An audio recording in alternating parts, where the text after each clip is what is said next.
আমি নিয়েছিলাম শসা, টমেটো, রেডিশ, গাজর, লেটুস পাতা, তারপরে ফ্রুটসের মধ্যে ছিল আপেল, আনারস এবং ডালিম। আপনার বাসায় যা যা আছে সবকিছু দিয়ে দিবেন।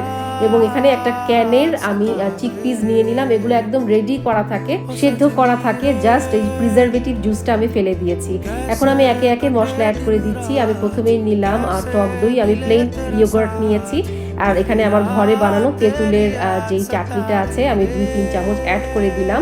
এরপরে আমি একে একে অ্যাড করছি আমি চটপটি মশলা, রাঁধুনির চটপটি মশলা, চাট মশলা, তারপরে আমি অ্যাড করেছি একটু বিট লবণ।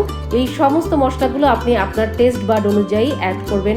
ঝাল যদি আরও বেশি চান তাহলে আপনি চিলি ফ্লেক্সও অ্যাড করতে পারেন। আমি এখানে কাশ্মীরি রেড চিলি ব্যবহার করেছি, আপনি চাইলে হট রেড চিলিও ব্যবহার করতে পারেন। আর আমি দিয়েছি বেশি করে চিনি, ব্রাউন সুগার অ্যাড করেছি। আমার যখন গেস্ট আসবে তখনই আমি এটাকে মাখাবো, তো আগে মাখাতে যাবেন না, তাহলে পানি ছেড়ে দিবে। এবং পুরো